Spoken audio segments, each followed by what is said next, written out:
because the people will clearly hold the government and its negotiations to account. Some people argue that since the treaty has already been ratified, there is no point or value or efficacy in a referendum. And of course, if we were to take that view, then the whole point of the Irish referendum was we might as well not have had a referendum. Harold Wilson, when he had the referendum in 1975, after the United Kingdom had entered the common market, all of that was pointless and without validity and had no purpose. The fact of the matter is that, of course, a referendum is still valid. Of course, a referendum has still real value.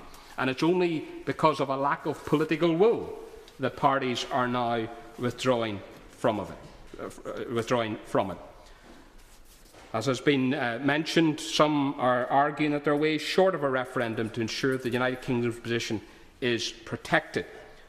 It's been suggested that there should be a referendum on any future occasion when a transfer of powers away from the United Kingdom to Brussels is proposed.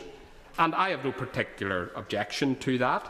But the great difficulty that most people will find with it is that it's about 25 years too late. Most of the building blocks for a European superstate are now in place, and indeed the provisions that are contained in the Lisbon Treaty, the so-called self-amending or passerelle provisions, could ensure that we never need actually to have a major debate or decision taken in this country again on some of the changes if others had their way. So I say that, yes, that commitment is fine, but I think that we still need to have a referendum on this particular treaty, because in this treaty are laid the foundations and consolidated the foundations for a European superstate. It's also been suggested that legislation will be introduced to enshrine the primacy of United Kingdom law over European Union law.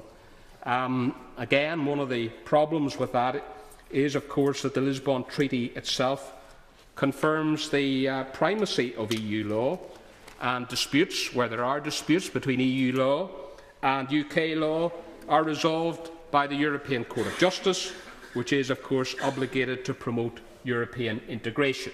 So, again, there is not much comfort in that.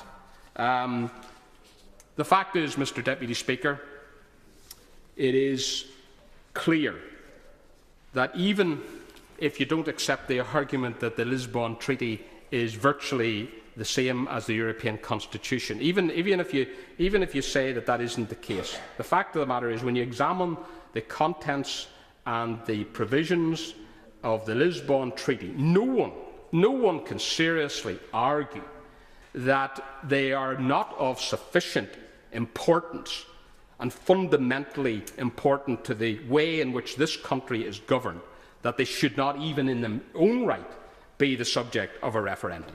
I will end. The gentleman for giving way. As he knows, when we debated the Lisbon Treaty in the House, we argued for a referendum and we voted for a referendum. It was our amendment, and in fairness, he and many of his colleagues voted with us.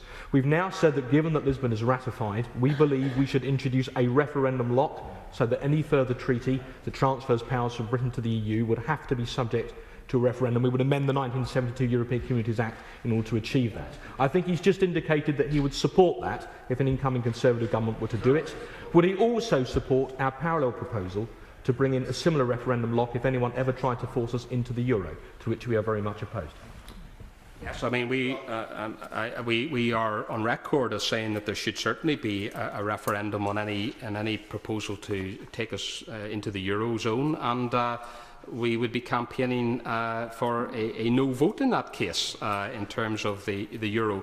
But what I would say to the honourable gentleman is that he's right in terms of the stance that was taken during the Lisbon Treaty bill when this matter was being discussed and debated. But what has gravely disappointed so many people is that following the outcome of that vote, following the outcome of the decision of the government to abandon its clear pledge and promise in its manifesto to have a referendum, which the opposition rightly condemned as a breach of trust, as a major reneging on its pledges to the British people, that sadly the front bench of the Conservative Party has decided to go down the same route. And I take what he says, I understand what he says, but he will take, hopefully from what I'm saying, that it is not too late to have a referendum on this particular treaty, this particular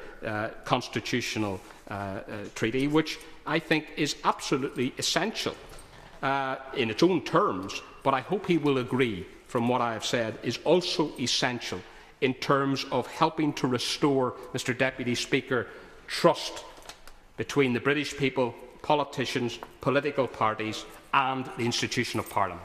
Yeah.